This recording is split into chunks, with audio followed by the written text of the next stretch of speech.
안녕하세요. 저는 20대의 모든 순간을 함께했던 남자와 행복한 앞날을 꿈꾸며 결혼했다가 그것이 제 인생 말아먹는 길이란 걸 깨닫고 도망친 돌싱녀입니다.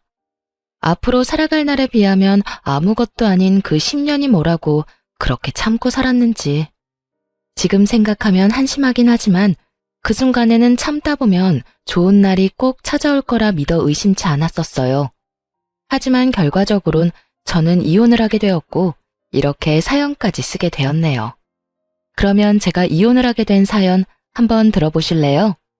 저와 남편은 앞서 말씀드린 대로 10년 가까이 만난 장수 커플이었어요. 대학교 때부터 만난 저희는 오래 만나와서인지 양쪽 집에도 서로 왕래하며 서로의 부모님은 물론 형제 자매까지도 가까이하며 잘 지내곤 했죠. 저희는 각자 취업하고 30대가 되던 해에 결혼하게 되었고 양갓집에서도 큰 반대 없이 결혼을 허락해 주셨죠. 시댁은 친정에 비해 부유한 편은 아니었는데 시부가 퇴직하며 투자를 잘못하는 바람에 집도 팔고 전세살이하고 있었고 그나마 노후 자금으로 조금 빼놓은 것이 시댁 재산의 전부였어요. 그런 시댁과는 달리 친정엔 물려받은 재산이 있었어요. 아빠가 미리 투자 목적으로 사둔 건물이 많이 오르기도 했고 공실도 없이 세도 꽤 받던 터라 생활 걱정은커녕 일을 하지 않아도 따로 모이는 돈도 있으니 이 정도면 꽤 사는 정도였죠. 이러한 집안 차이에도 부모님은 괜찮다며 두 사람만 잘 살면 된다며 저희의 결혼을 지지해 주셨죠. 하지만 막상 결혼을 준비하는 과정에서 준비가 되지 않아도 너무 되지 않은 남편의 형편에 실망스러운 내색도 하시긴 했었습니다. 직장 생활을 한 지가 언젠데 모은 돈이 그렇게 없다는 게 말이 되니? 동훈이 집이야 아버지가 그렇게 되시면서 힘들어졌다고 쳐도 동훈이는 직장 생활을 하면서 어느 정도는 모아뒀을 거라 생각했는데 이건 거의 없는 거나 마찬가지지 않니? 이래서 살림살이도 못 사겠네.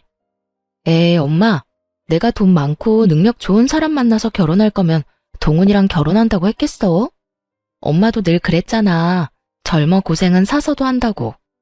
그러니까 너무 나쁘게만 보지 말고 그간 월급 받아 집안 돕는다고 따로 모으진 못했다고 좋게 생각해줘. 아휴, 누가 그걸 몰라서 이러니? 아무리 생각해도 고생은 너만 할 것 같아서 그래. 이렇듯 본격적인 결혼 이야기가 오가게 되며 남편이 수중에 가진 것이 너무 없다는 사실을 알게 되었지만 저는 상관없었어요. 남편과 시댁에선 형편상 집을 사는 것은 무리일 것이라고 저에게 솔직하게 말해주기도 했었고 제 생각엔 그건 큰 문제가 되지 않는다고 생각했으니까요.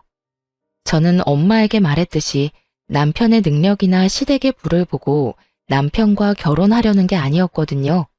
그래서 집안 차이 정도야 대수롭지 않았고 집을 마련할 때도 굳이 어려운 남편이 아닌 상황이 되는 제가 마련하기로 했죠. 그렇게 마련한 집은 아빠의 권유로 제가 20대 중반에 사두었던 소형 아파트에서 신혼을 시작하게 되었죠. 저 덕분에 아들이 돈 한 푼 들이지 않고 자가 아파트에서 살게 되자 시모는 저에게 틈만 나면 이런 말을 하곤 했어요. 아유, 우리 예쁜 아가. 복덩이도 이런 복덩이가 또 없다. 네 덕분에 우리 아들이 집 걱정 없이 편하게 살겠구나. 나는 너희한테 바라는 거 없어. 그저 바란다면 너희가 그저 행복하게 잘 사는 거. 그거 하나 바란단다. 이렇게 저를 지나치게 치켜 세워주며 딱 하나 바라는 것은 저희가 잘 사는 것뿐이라던 시모는 신혼집으로 놀러올 때마다 이런 말도 더불어 하곤 했어요. 역시 볼 때마다 좋구나. 집도 넓고 전망도 좋고 교통편도 좋고 어디 하나 빠지는 게 없어. 교통편은 좋긴 해요. 덕분에 그이나 저나 출퇴근할 때 편해요.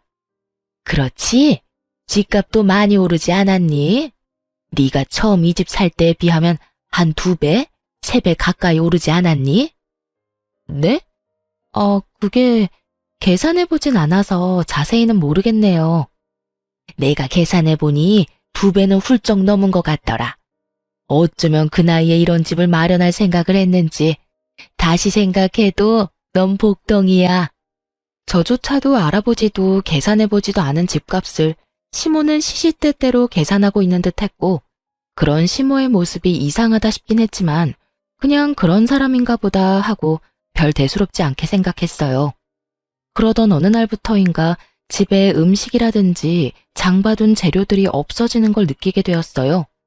자잘하게는 친정에서 받아온 밑반찬부터 시작해 과일, 고기, 얼려둔 생선까지 감쪽같이 없어지는 것이 아니겠어요? 남편이 먹었다기엔 늘 집을 함께 나서고 저녁을 함께 먹기에 그럴 시간이 없었고, 도둑이 들었다고 생각하기엔 음식 위주로 사라지니 참 이상했죠. 그렇다고 제가 착각을 하고 있나 생각하기엔 바로 전날 사다 놓은 소고기부터 돼지고기까지 싹 없어지니 누군가 확실히 훔쳐갔다고 의심할 수밖에 없는 상황이었죠. 전 관리사무소를 찾아가 상황을 설명한 후 엘리베이터 CCTV를 돌려보게 되었고, 도둑의 정체를 알게 된 저는 경악을 금치 못했습니다. 그간 집안의 냉장고를 털어간 범인은 다름 아닌 시모였더라고요. 시모는 우리가 출근한 사이 아무도 없는 집으로 당당하게 들어가 음식들을 퍼나르고 있더군요. 두 눈으로 보고도 믿어지지 않는 상황들을 보며 저는 입을 다물지 못했죠. 저는 알려준 적 없는 비밀번호를 당당하게 누르고 들어간 것을 보니 이런 상황이 일어나게 된 원인은 온전히 남편에게 있었죠.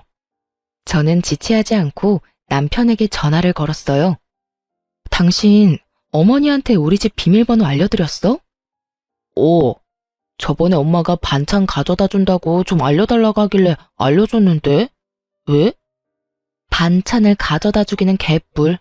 되려 집안 살림을 거덜내는 것을 전혀 모르는 남편은 영문을 모른다는 듯 이유를 묻더군요. 저는 그런 남편에게 최대한 화를 내지 않으려 노력하며 말을 이어나갔어요. 아니, 얼마 전부터 밑반찬하고 고기, 생선, 과일까지 사다 놓기만 하면 없어지길래 이상하기도 하고 무섭기도 해서 CCTV 봤거든.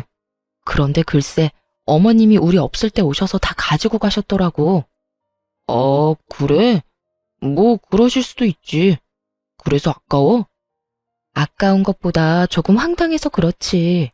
아무리 어머님이라도 아무도 없는 집에 들어와서 묻지도 않고 다 가져가시는 건 아니지.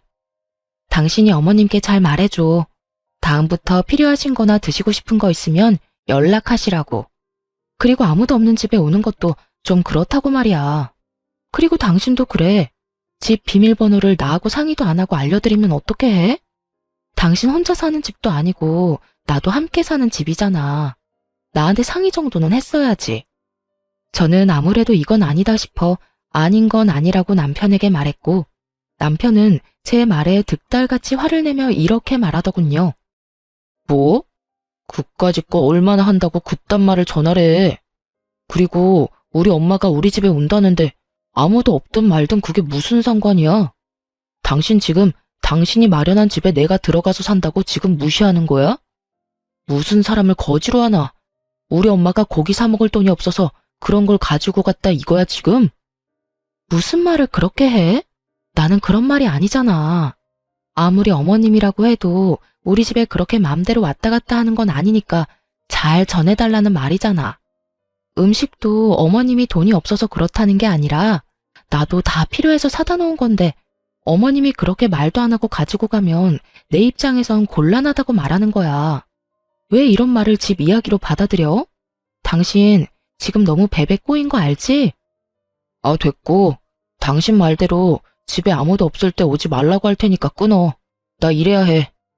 지금 화내야 할 사람이 누구인데 누가 화를 내는 것인지 모르겠더라고요. 상의 한마디도 없이 집 비밀번호를 알려준 것도 화가 머리끝까지 날 일인데, 자신의 엄마가 집 냉장고를 털어갔다는 이야기를 듣고도 저에게 저리도 당당할 수가 있는지 도저히 이해되지 않기도 했고요. 남편의 적반하장인 태도에 저 역시 화가 더욱 끓어올랐고, 남편이 돌아오면 진지하게 이야기를 나눠봐야겠다고 생각하고 있었어요. 그런데 막상 퇴근하고 돌아온 남편은 통화할 때와는 전혀 다른 모습으로 저에게 사과를 하기 시작하더군요. 여보, 아까는 내가 미안해.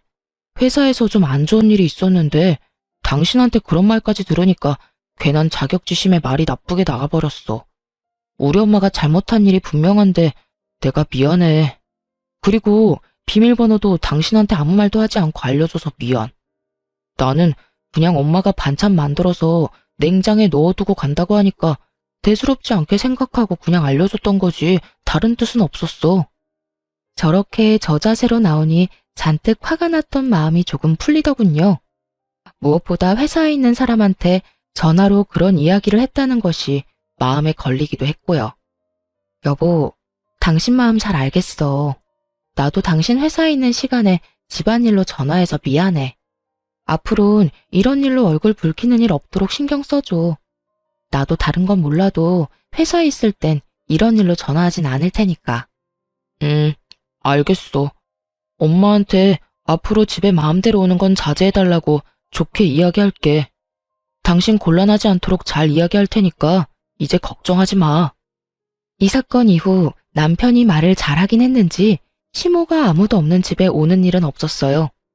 그런데 주말처럼 우리가 쉬고 있을 때 집으로 오는 날이 잦아졌고 그럴 때마다 음식을 대신해 아예 다른 걸 사달라고 부탁하더군요. 어느 날은 누가 봐도 티나게 억지 장기침을 하더니 공기청정기가 없어 그렇다며 하루 종일 기침을 해대는 바람에 공기청정기를 사드렸고 어느 날은 우리 집 TV가 크고 좋다고 하며 하루 종일 TV 타령을 하는 바람에 남편이 결국 TV를 바꿔준다고 하고 나서야 집으로 돌아가더군요. 무슨 5살짜리 애도 아니고 갖고 싶다고 떼쓰는 모양새와 다름이 없었고 올 때마다 한두 푼짜리도 아닌 가전제품들을 뜯어내니 시모의 방문이 무서울 지경이더군요. 그렇다고 해서 딱 잘라 안 된다고 하기에도 좀 그런 상황이었고요. 하지만 어느 날은 또 집으로 놀러와 세탁실에 있는 세탁기와 건조기를 만지며 참 좋다고 하는데 정말 이건 아니다 싶더군요. 저희 부부가 무슨 억대 연봉을 받는 사람들도 아니고 이때껏 마련해드린 것들도 할부가 갚아나가느라 힘든 지경인데 세탁기와 건조기가 말이나 되는 상황이냐고요. 시모는 저의 예상대로 온종일 세탁기와 건조기 타령을 해댔고 남편은 당장이라도 사줄 요량으로 시모의 말에 맞장구를 치고 있더군요. 저는 그 두 사람을 막아야만 했고 결심이 선 저는 두 사람 앞에 앉아 이렇게 말했습니다. 세탁기, 건조기 있으면 좋지. 여보, 들어보니 어머님이 갖고 싶어 하는 것 같은데 장만해드려. 정말? 정말 사드려도 돼? 어머 아가, 정말 나 사도 되겠니? 그럼요. 사는 김에 우리 친정 것도 같이 결제하고. 우리 엄마도 세탁기하고 건조기 갖고 싶다고 했는데 이왕 사는 거 양쪽 집 똑같이 사드려야 하지 않겠어? 사는 김에 TV랑 공기청정기도 같이 사드리자. 저번에 어머님 댁에 사드렸으니까 우리 집에서 다 사줘. 알겠지? 제 말에 화색이 돌던 두 사람의 얼굴은 순식간에 사색이 되었고 저는 그런 두 사람의 반응에도 아랑곳하지 않고 남편의 휴대전화를 빼서 친정에 보냈으면 하는 공기청정기와 TV, 세탁기와 건조기까지 장바구니에 넣어두고 이렇게 말했어요. 장바구니에 다 넣어뒀으니까 어머님이 사고 싶다는 거랑 같이 결제하면 돼. 할부는 부담되지 않는 선에서 알아서 하고. 제가 이렇게까지 하자 시모는 황급히 말을 바꾸며 생각해보니 쓰던 세탁기도 멀쩡하고 건조기보다는 자연 건조가 좋겠다며 꼭 사주지 않아도 된다고 손사래를 치더군요. 남편 역시 얼버무리며 시모에게 집에 데려다 줄 테니 가자며 시모의 손을 잡고 황급히 나갔고요. 모든 게 저의 예상대로 되긴 했지만 막상 남편과 시모의 꽁무니 빼는 모습을 보니 씁쓸한 기분이 드는 건 어쩔 수 없더라고요. 그 후론 시모는 다신 그런 요구를 하지 않았고 주말마다 찾아오지도 않더군요. 상황이 그렇게 되면 속이 시원하다거나 좋아야 할 텐데 저는 왜인지 점점 불안해지기 시작하더라고요. 왜 꼭 애들이 조용하면 사고치잖아요. 딱 그런 기분이 들며 좋은 게 아닌 날을 보내고 있었어요. 그렇게 몇 개월 명절이 다가왔고 오랜만에 시댁에 방문하니 정말 기가 막힌 상황들이 저를 기다리고 있더군요.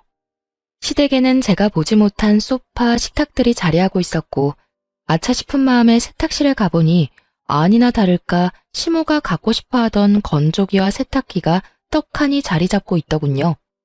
남편을 추궁해 볼 필요도 없이 남편이 저 몰래 시댁 살림을 사주고 있다는 것을 알아차렸고, 그간 남편이 왜 입만 뗐다 하면 돈이 없다는 말을 해댔는지 알 것 같더군요. 마음 같아서야 그 자리에서 남편을 쥐잡듯 잡아버리고 싶었지만 친인척이 다 모인 자리에서 차마 큰 소리를 내지 못하고 꾸역꾸역 얼마나 참았는지 모릅니다. 극한의 인내로 참아내는 그 순간에도 도저히 제 상식으론 이해가 되지 않더군요. 저희 친정은 제가 용돈을 드린다고 해도 저희 월급이라고 해봤자 뻔한데 본인들은 신경 쓰지 말고 저희 두 사람이나 잘 살라고 하는 판국인데요. 아무리 시댁이 힘들다고 하더라도 매번 한두 푼짜리도 아니고 저렇게 비싼 가전가구를 양심도 없이 사달라고 하는지 정말 이해가 되질 않았어요. 그것뿐이겠어요. 사달라는 사람이나 그렇다고 사주는 사람이나 이해되지 않는 것은 매한가지였어요. 저의 입은 굳게 닫혀 있었지만 급격하게 굳어지는 표정은 숨길 수 없었죠. 남편 역시 이런 제 심정을 알아챘는지 눈알이 빠지게 제 눈치만을 살피고 있더군요. 그렇게 화를 참아내는 사이 친정으로 가는 날이 되고 어른들에게 인사를 드리고 현관문을 나서는 순간 저는 듣고야 말았습니다. 아들, 이번 달에 준 용돈 벌써 다 써버렸어. 명절도 있고 해서 돈 나갈 때가 많지 뭐야. 그래서 말인데 용돈 좀 더 붙여주면 안 될까? 이건 또 무슨 말인가 싶더군요. 용돈이라니 저는 전혀 몰랐던 사실이었거든요. 눈을 반짝이며 돈을 요구하는 시모의 모습에 남편은 당황한 표정으로 나중에 이야기하자곤 하곤 황급히 저를 끌고 시댁을 벗어나더군요. 차에 타자마자 저는 참았던 말들을 토해내기 시작했어요. 아까 어머님 말 무슨 말이야? 설마 나 몰래 용돈 보내고 있었어? 그게 부모님이 힘들다고 하길래 결혼하기 전까지 드리던 용돈이 있는데 갑자기 뚝 끊으니까 많이 힘드신 모양이더라고. 그래서 조금 보태드리고 있었어. 당신이 화낼까봐 말 못했어. 미안해. 나한테 정말 미안한 마음이 있긴 해? 아까 보니까 소파, 식탁도 새 것이고 세탁기, 건조기도 저번에 어머님이 갖고 싶어 하던 모델이던데 그것도 당신이 다 사준 거 아니야? 맞아. 너무 갖고 싶어 하니까 모른 척하기도 그랬어. 그걸 말이라고 해? 우린 돈 안 모아? 우리가 무슨 억대 연봉 받는 사람들도 아니고 그렇게 버는 족족 시댁에 다 갖다 바치면 우리는 언제 모아서 언제 애를 낳아? 당신이 번 돈으로 당신 집 돕는 것까지 잘못됐다는 게 아니잖아. 적당히 해야지, 적당히.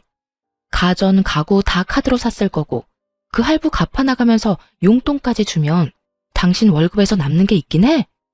이래서 돈 관리는 따로 하자고 그랬어? 저는 참았던 울분을 쏟아냈고 남편은 입 꼭 다물고 반성을 해도 모자란 판국에 저에게 더욱 화를 내기 시작하더군요. 아니, 넌 우리 집이 불쌍하지도 않냐? 너네 집은 잘 살아서 좋은 집에서 좋은 가구에 떵떵거리면서 살지만 우리 집은 그렇지도 않잖아. 그래서 그런 우리 부모님은 좋은 거 좀 쓰면서 편히 살라고 사줬어. 용돈도 그래. 내 동생이 능력이 되는 것도 아니고 우리 집은 그래도 능력이 되잖아. 능력되는 자식이 부모 좀 도와주겠다는데 그게 그렇게나 잘못한 일이야? 말이야 바른 말이지. 남편이 무슨 능력이 되는 자식인가요? 집도 제 명의, 적금도 저 혼자 드는 적금만 있는데요. 남편의 꼬라지를 보아하니 아마 가전 가구도 신용카드로 결제한 게 틀림없었죠. 땡전 한 푼 없는 빚쟁이가 저리도 큰 소리를 치는 꼴을 보니 참 한심하기 그지없더군요. 지난 10년 세월 동안 왜 저딴 놈인지 몰랐는지 제가 한탄스럽기도 하고요. 그렇게 한참 친정으로 가는 내내 저흰 차 안에서 크게 싸웠고 친정 앞에 도착하자 남편은 저만 내려둔 채 혼자 차를 몰고 가버리더군요. 연애할 때부터 화가 나면 혼자 화를 가라앉히는 것이 남편의 루틴이긴 했지만 명절에, 그것도 결혼하고 처음 맞이한 명절에 저딴 식으로 행동하니 어이가 없더라고요. 이미 가버린 사람 끌고 올 수도 없는 노릇이고 어쩔 수 없이 혼자 친정집에 들어갔어요. 남편은 그래도 신경이 쓰이긴 했는지 부모님께 전화를 걸어 회사 일이 너무 바빠 저를 집 앞에 내려다주고 바로 회사로 왔다며 죄송하다는 말을 해놓긴 했더라고요. 그나마 친정 부모님께는 큰 걱정 끼치지 않고 명절을 마무리할 수 있었죠. 그때쯤 되자 저의 마음은 이미 제 생각보다 많이 상해버린 후였고 매번 시댁 일 때문에 큰 소리가 나는 것도 점점 지쳐가더군요. 그 후 남편과 화해 비슷한 걸 시도하긴 했지만 명확히 해결된 것은 없었고 그저 표면적으로 화해를 했을 뿐 저희는 꼭 필요한 말만 주고받는 대면대면한 사이가 되어가고 있었습니다. 그렇게 저의 마음이 상해가던 어느 날 회사에서 일을 하고 있는데 갑작스럽게 고열이 나기 시작하더니 기운이 하나도 없더라고요. 그래서 급하게 오후 반차를 쓰고 병원에 들렀다가 오후 2시에 집에 도착했어요. 그런데 현관에 남편 신발이 떡하니 보이는 거 아니겠어요? 설마 했는데 집에서 컴퓨터를 하고 있는 남편과 마주치게 되었죠. 분명 아침에 저와 함께 출근을 했던 남편인데 집에 있으니 무슨 일인가 싶더군요. 처음엔 저처럼 몸이 좋지 않은가 싶기도 했지만 저를 발견하고 화들짝 놀라는 남편의 모습에 수상함을 느끼고 남편을 추궁하기 시작했죠. 당신 왜 집에 있어? 회사는? 그게 어떻게 된 일이냐면 그게 말이지 여보. 말 흐리지 말고 똑바로 말해. 회사에 있을 시간에 왜 집에서 이러고 있냐고. 꼴을 보니 방금 온 것도 아닌 것 같고. 똑바로 말 못해? 저의 추궁에 남편은 한참을 망설이더니 충격적인 사실을 털어놓기 시작했어요. 그게 사실은 회사 그만둔 지 며칠 됐어. 아니, 강 과장 그 자식이 하루가 멀다고 날 못 살게 굴잖아. 그래서 좀 들이박았더니 그 뒤로는 날 더 심하게 들들 볶아서 도저히 못 참겠더라고. 그래서 그냥 그만둬 버렸어. 뭐? 고작 그런 일로 회사를 그만둬? 당신이 무슨 애도 아니고 직장 상사가 싫은 소리 좀 했다고 회사를 관두면 어떻게 해? 아니, 애초에 퇴사하기 전에 나하고 상의 정도는 했어야지. 당신 나하고 결혼한 거 잊었어? 당신이 우리 집 가장인 거 잊었냐고. 나도 당신한테 말하고 싶었지. 그런데 당신도 알다시피 요즘 우리 좀 그랬잖아. 그래서 입이 안 떨어지더라고. 이것까지만 해도 머리 끝까지 화가 나는데 남편은 눈치도 없이 제 화를 폭발시키고야 마는 말을 짓거리기 시작했어요. 이왕 다 온 김에 당신이 우리 집에 용돈 좀 주면 안 될까? 당신도 다 알잖아. 내가 우리 집에 용돈 주고 있던 거. 아직 회사 그만둔 거 말 못해서 용돈은 줘야 할 것 같은데 당신이 좀 주라. 나 요즘 재취업 준비하고 있으니까 금방 취업할 수 있을 거야. 그러니까 길어도 2달 정도만 당신이 좀 부담해줘. 너 진짜 제정신이야? 용돈 같은 소리 안 해 진짜.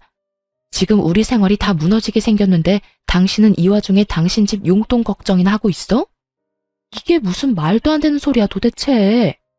쓸데없는 소리 하지 말고 당신 집에 당장 용돈 못 준다고 해.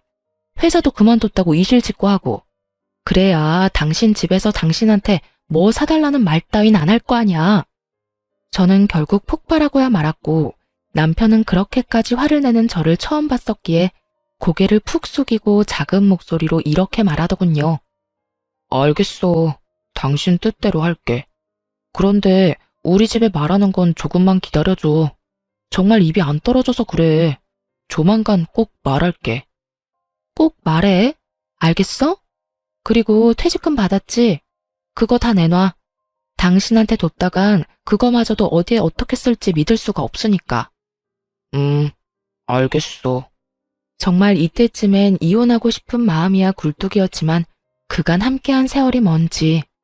남편이 힘든 시기에 이 사람을 버린다는 것이 생각처럼 쉽지 않았고 무엇보다 그때까진 남편을 사랑하는 마음이 남아 이런 힘든 시기도 다 지나겠지 하며 애써 이혼에 대한 마음을 억눌렀죠. 그나마 다행인 것은 남편은 퇴직금의 일부로 카드값을 다 갚은 뒤였고 남은 퇴직금으로 한동안은 생활이 가능했던 터라 남편이 자신이 뱉은 대로 빨리 취업만 한다면 큰 어려움이 없는 상황이었죠.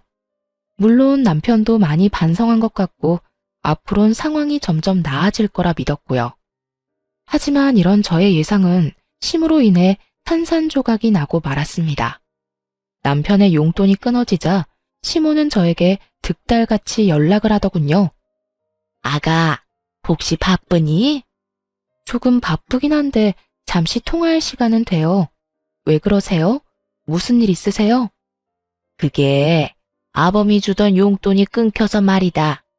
들어보니 네가 돈 관리하기 시작했다고 하던데 우리한테 주던 용돈 좀 입금해다오.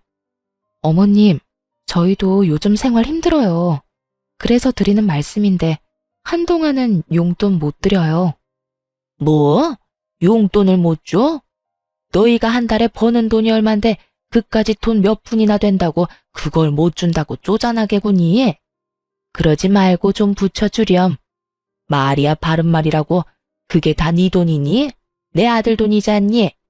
시모 말을 들어보니 남편은 아직 시모에게 퇴직 사실을 알리지 않은 듯 했어요.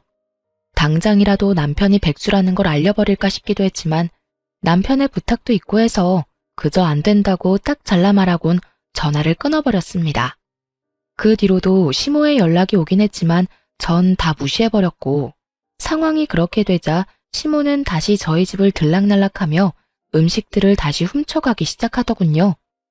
그까짓 고기, 과일이 얼마나 한다고 그렇게까지 예민하게 구냐 하는 분들도 계시겠지만 제가 챙겨주는 것도 아니고 훔쳐가듯 가지고 가니 기분이 상하는 건 당연했어요. 거기에다 매번 일주일치 장을 봐서 넣어두는데 그것만 해도 10, 20만 원 훌쩍 넘기는 건 다반사거든요. 그걸 하나도 남기지 않고 매번 털어가 버리니 장을 봐도 봐도 끝이 없었고 그 금액도 상식선을 넘어가기 시작하더군요. 그쯤 되니 전 도저히 참을 수가 없었고 남편에게 다시 한 소리 하게 되었죠. 오늘 어머님 또 다녀가셨어? 어? 나도 몰라. 오늘 나 면접 다녀온다고 집에 없었거든. 왜? 또 뭐 없어졌어? 아, 진짜 어머님 왜 그래? 매번 이게 뭐야? 장 봐놓으면 싹 가져가시고 또 다시 장 보면 또 와서 가져가시고 우리 생활도 빠듯한데 매번 두 집 살림 살아야 하잖아. 당신이 해결 좀 해봐. 이번 달 식비만 해도 100만 원 넘긴 지 오래라고. 정말 해도 해도 너무한다고 생각 안 해? 한 번만 더 이런 일 있으면 당신 입장이고 뭐고 회사 그만두고 백수 됐다고 다 말해버릴 테니까 그런 줄 알아? 뭐? 당신 말 참 너무하게 한다. 이게 다 당신이 우리 집에 용돈 안 줘서 그런 거잖아. 진작에 용돈 줬어 봐라. 우리 엄마가 이런 짓을 했겠어? 어디서 내 탓으로 다 돌리고 있어? 잘 들어. 이건 다 나하고 상의도 없이 회사를 그만둔 당신하고 아들 집 냉장고를 마치 자기네 집 냉장고인 양 생각하는 어머님의 이상한 사고에서 벌어진 거야. 그러니까 가짠지도 않게 내 탓으로 돌릴 생각 말고 해결이나 잘해. 알겠어? 저는 단호하게 집어주었고 이런 저의 태도에 남편은 틀린 말이 하나 없다고 느꼈는지 입을 다물어 버리더군요. 입을 다문 것과는 별개로 남편은 자존심이 상할 대로 상해버렸는지 알바라도 나가겠다며 쿠팡 일용직 알바를 다니기 시작했죠. 그런 남편의 모습이 안쓰럽기도 했지만 그렇게 해서라도 정신을 차리기를 바라는 마음에서 굳이 말리진 않았어요. 그 후 현관 비밀번호는 바꿔버렸고 시모의 연락은 여전히 다 피해버림으로써 더는 저의 가정에서 큰 소리가 나는 일은 없었습니다. 그렇게 몇 달 남편은 취업을 준비하며 여전히 알바를 다니고 있었고 여전히 저희 둘 사이는 좋진 않았지만 더 이상 나빠지지도 않았죠. 부부 사이가 대면대면하다고 한들 이혼까지 생각한 건 아니었는데 도저히 이혼하지 않고서는 안 될 일이 벌어졌어요. 그날은 남편의 동생이 결혼 발표를 한다며 시댁에 모이기로 한 날이었어요. 그간 연락을 대놓고 피했던 터라 시댁 방문이 달가운 것은 아니었지만 다른 것도 아닌 결혼을 한다는데 참 빠질 수도 없는 노릇이라 눈 딱 감고 시댁으로 가게 되었죠. 긴장감을 안고 현관문을 열었더니 시모와 식구들이 활짝 웃으며 저를 반기더군요. 아가 왔니? 오느라 힘들었지? 어서 들어와서 앉거라. 내가 너 좋아하는 음식도 잔뜩 해놨단다. 네? 아, 네. 감사합니다. 감사는 무슨, 식구끼리 그런 말 하지 말거라. 나 섭섭해지려고 해? 이상하리만큼 상냥한 시모를 보며 저는 경계심 가득한 태도로 시모를 바라봤죠. 도대체 왜 이러나 하는 불안한 생각이 들며 조마조마하게 눈치만 살피던 순간 시모가 속내를 드러내기 시작하더군요. 아가, 너도 알다시피 우리 둘째가 좋은 여자가 생겼다고 하는구나. 네 동서대래가 글쎄 대기업에 다니고 있다지 뭐냐? 아, 그래요? 능력 좋은 동서가 들어오겠네요. 축하해요, 도련님. 그래서 말인데 그 집에서 글쎄 34평 아파트를 마련해서 왔으면 한다고 하지 뭐야. 너도 알다시피 우리가 그런 돈이 어디 있니? 우리도 전세 사는 마당에 그렇다고 해서 둘째가 모아둔 돈이 있는 것도 아니고. 설마 싶더군요. 한두 푼도 아니고 설마 저에게 지불해달라고 하는 건가? 하는 생각 말이에요. 하지만 불행히도 저의 설마는 맞아떨어졌고 시모는 제게 맡겨놓은 집이라도 되찾는 사람 마냥 더 뻔뻔하게 굴기 시작했죠. 34평이요? 요즘 뒷값 만만치 않아서 한두 푼도 아닌데 어떻게 해요? 그러니까 말이다. 그래서 내가 생각해 봤는데 너희 지금 사는 아파트 팔고 둘째네 집 좀 마련해주면 안 되겠니? 그 집 팔면 지금같이 역세권은 아니더라도 서울 근교 아파트 2채는 마련할 수 있다고 하더구나. 네? 그게 무슨 말도 안 되는 말이세요? 말이 안 되긴 뭐가 말이 안 된다고 그러는 거니? 잘 생각해봐라. 지금 네가 우리 둘째 안 도와줘서 대기업 다니는 여자랑 헤어지게 되면 한평생 우리 식구가 어쩔 수 없이 널 원망할 수밖에 없을 텐데. 너도 그 원망 평생을 듣고 살 바엔 그깟 아파트 팔아서 집 마련해주는 게 더 좋지 않겠어? 그리고 그냥 달라는 말도 아니다. 명색의 대기업 다니는 앤데 연봉이 오죽 높겠어? 우리 둘째가 어련히 다 갚을 거야. 그러니까 좋은 일 한다고 생각하고 좀 도와주렴. 내 말 알아들었지? 이 무슨 개떡 같은 말인지 모르겠더라고요. 만약 결혼을 못하게 된다면 그건 애초에 장가갈 돈 마련도 못한 도련님 탓이지. 그게 왜 제 탓이며 왜 한평생 제가 그 원망을 들어야 하나요? 그리고 누가 그 원망을 가만히 듣고 산다는 것인지 참 어이가 없더군요. 무조건 제가 다 해줄 거라 믿어 의심치 않는 시모를 보며 이렇게 말했어요. 어머님, 저는 그렇게 하기 싫어요. 34평 아파트 마련 못해서 결혼을 못하게 되면 그건 돈 한 푼 모으지 않은 도련님 탓이지 그게 왜 제 탓인가요? 그리고 어머님이 저한테 아파트 맡겨놓으셨어요? 왜 제 아파트 가지고 어머님이 팔아라 말아라 명령이신지 저는 도무지 알 수가 없네요. 뭐? 너 참 말 섭섭하게 한다. 우리 가족이지 않니? 가족끼리 다 나누고 사는 거지. 그렇게 선 그어가며 살면 못 쓴다. 어머님, 저는 저희 친정 식구들끼리도 다 나누고 살진 않아서요. 지금 사는 집 처음 분양받았을 때 아빠가 주신 돈도 저 한 푼도 빼지 않고 다 갚았고요. 그 뒤로 저희 부모님은 저 힘들까봐 제가 주는 용돈은 받지도 않으세요. 그런데 제가 왜 친정에도 주지 않는 도움을 시댁에 줘야 하는지 모르겠네요. 그래서 정말 못 도와준다, 이 말이니? 네, 저는 절대로 못 도와드려요. 시댁에서 저에게 집을 맡겨둔 것도 아니고 부탁하는 주제에 당당한 것도 황당한데 제가 도와줄 것이 당연하다는 듯 몰고 가는 시모의 태도에 저는 더욱 화가 나더군요. 거기에다 더욱 화가 나는 것은 남편의 태도였어요. 시종일관 말도 안 되는 소리를 짓거려대는 시모의 말엔 가만히 있던 남편놈은 제가 단호하게 안 된다고 하자 득달같이 화를 내며 달려드는 것이 아니겠어요? 당신 정말 너무한다. 그까지 집 좀 팔면 되는 거지. 그게 뭐가 힘들다고 엄마가 저렇게까지 말하는데 딱 잘라서 안 된다고 해?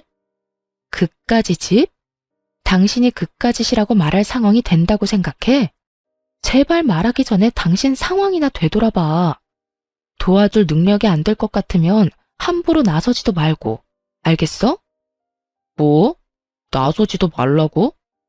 당신 진짜 말이 너무 심한 거 아니야?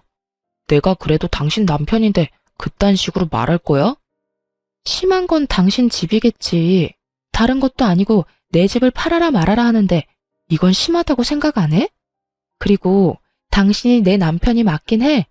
어떻게 남편이란 사람이 이런 상황에서 내 편을 들기는커녕 두 팔이 모자라게 당신 집만 감싸고 돌 수가 있어. 누가 봐도 말도 안 되는 요구를 하는 이 상황에서. 저와 남편은 시댁 식구가 있는 앞에서 언성을 높이며 싸우기 시작했고, 그런 저를 보던 시모는 저에게 삿대질하며 소리를 지르기 시작했어요. 이런 너같이 버릇없는 년은 생전 처음 본다. 여기가 어디라고 감히 내 아들한테 그딴 식으로 말하는 것도 모자라 고함을 질러대? 니까짓 게 뭐라고 내 아들한테 그딴 식으로 구냐 이 말이다. 년이라니요. 제가 뭘 잘못했다고 욕까지 들어먹어야 하나요? 욕먹을만 하니까 욕먹는 거겠지. 내가 미쳤다고 멀쩡한 사람한테 욕이나 하겠어? 하여튼 다 됐고 나는 너같이 막 되먹은 며느리는 필요 없으니 당장 내 아들하고 헤어져. 시모의 입에선 결국 헤어지라는 말이 나오고 있었고 헤어지라고 하면 제가 겁이라도 먹을 거라 생각했는지 의기양양한 표정으로 저를 바라보고 있더군요. 거기에다 남편 놈까지 합세해 저를 협박하기 시작하는데 속이 참 답답하더라고요. 그래, 엄마 말이 다 맞아. 나도 당신같이 가족 도울 줄 모르고 자기 입속밖에 모르는 이기적인 여자랑은 더는 못 살겠으니까 이혼하자. 이 난장판인 상황에서 남편의 말을 듣는데 제 머리가 오히려 맑아졌다면 여러분은 믿기세요? 무슨 부귀 영화를 누리겠다고 왜 바보같이 이 거지 같은 상황을 참고 또 참으며 이혼만은 절대 안 된다고 생각했는지. 저 자신이 이해되지 않음과 동시에 한탄스러워지더군요. 생각이 빠르게 정리되고 나니 이혼을 협박이라고 하는 두 사람이 더욱 어이가 없어졌고 팔짱까지 끼고 어때? 겁나지? 라는 표정으로 바라보는 두 사람에게 아주 속 시원하게 답해줬죠. 네, 어머님 뜻대로 할게요. 그래, 우리 이혼하자. 그까짓 이혼하면 되지 뭐. 그까짓 게 뭐라고 이때까지 참았는지 참. 더는 나도 참기도 싫고 매번 당신 집 때문에 싸우는 것도 지긋지긋하던 참이었어. 그나마 당신하고 지낸 세월이 있어서 참았는데 이젠 그것도 힘들다. 그러니까 당신 말대로 이혼하자 우리. 저는 더는 화도 내지 않았고 거의 체념한 듯 말을 했고 그런 제 말에서 진심이란 걸 느꼈는지 남편은 말까지 더듬으며 저에게 되묻더군요. 당신 정말 나하고 이혼할 거야? 이혼할 수 있어? 남편의 입장에선 어찌 보면 당연한 반응이었겠죠. 제 집을 팔아 자기 동생에게 집을 사줄 요량으로 던진 마지막 카드였을 텐데 그 카드를 진심으로 받아버렸으니 놀라기도 당황스럽기도 했겠죠. 하지만 전 그 어느 때보다 진심이었고 저의 진심을 물어보는 남편의 눈을 똑바로 바라보며 이렇게 말해주었어요. 나 당신하고 이혼할 수 있어. 당신도 알잖아. 나 허튼 소리 하는 사람 아니라는 거. 특히나 이혼같이 중요한 문제는 더욱 그렇고. 남편의 저의 확고한 대답에 이건 아니라는 표정으로 고개를 숙였고 그런 저를 보며 시모는 기가 찬다는 듯 헛웃음을 뱉어내더군요. 참 차라리 잘 됐어. 집 있는 게 무슨 유세라고 콧대 높게 구는 꼴이 보기 싫었는데 잘 됐지 뭐. 아들, 이참에 그냥 이혼해. 엄마는 정말 저런 며느리 싫다. 더는 꼴도 보기 싫어. 저 역시 어머님 꼴도 보기 싫었는데 참 잘 됐네요. 당신 들었지? 어머님 소원이라는데 질질 끌지 말고 깔끔하게 이혼해줘. 괜히 소송 같은 거에서 그렇지 않아도 없는 살림에 괜한 돈 쓰지 말고 말이야. 이거 봐라. 내가 이러니까 네가 싫다는 거야. 아들, 당장 이혼해. 당장 이혼하고 네 동생 집값은 네가 대출받아서 좀 보태주렴.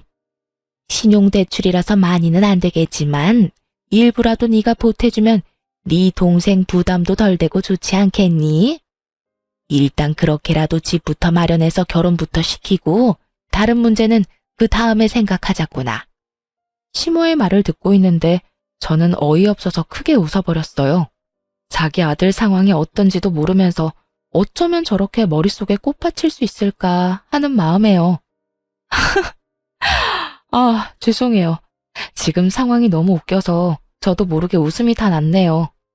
시모는 저를 미친 사람 마냥 쳐다봤고 남편은 제 입에서 어떤 말이 나올지 몰라 안절부절 못하고 저의 눈치만 살피고 있더군요. 넌 지금 이 상황이 웃기니?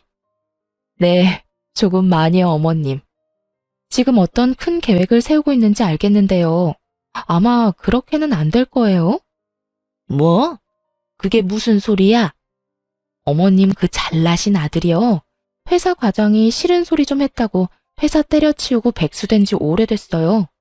아, 일용직 알바라도 나가고 있으니 백수는 아닌가? 뭐라고?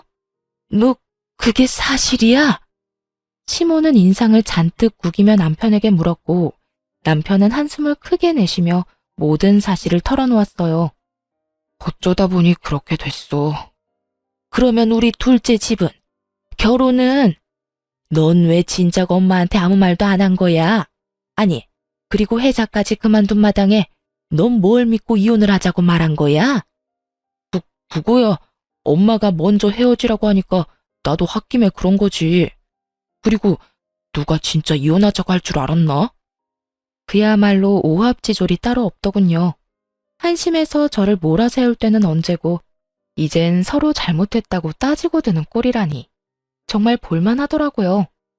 그렇게 한참을 옥신각신하던 두 사람은 아무리 생각해도 제가 가진 집밖에 답이 없다 싶었는지 제 눈치를 급하게 살피기 시작했고 구질구질하게 매달리기 전에 전 최후의 한 방을 날려버렸습니다. 이제 와서 제 눈치 살펴도 소용없고요. 저 사람이 일용직으로 일하는 회사가 그래도 큰 회사니까 대출이라도 알아보세요. 일용직이라 원하시는 만큼 금액이 나올지는 모르겠지만요. 그럼 저는 가볼게요. 저는 그렇게 자리에서 일어났고 남편은 제 바짓가랑이를 붙잡고 매달리기 시작하더군요. 여보, 이렇게 가면 어떻게 해? 우리가 함께한 세월이 얼만데 정말 이렇게 헤어질 거야? 너 치매 걸렸니? 먼저 이혼 이야기 꺼낸 건 내가 아니라 너야. 난 네가 하자고 하니까 알겠다고 했을 뿐이고. 그거야, 당신도 잘 알잖아. 정말 당신하고 이혼하려고 그런 게 아니라 그냥 당신 겁이나 주려고 그랬던 거. 의도가 어찌됐든 간에 당신이 먼저 이혼하자고 했고 나 역시 그 의견에 동의했어. 이게 지금 우리 상황이고 당신이 뭐라고 나를 붙잡던 그 상황은 변하지 않을 거야. 그러니까 그런 줄 알고 이혼이나 준비해.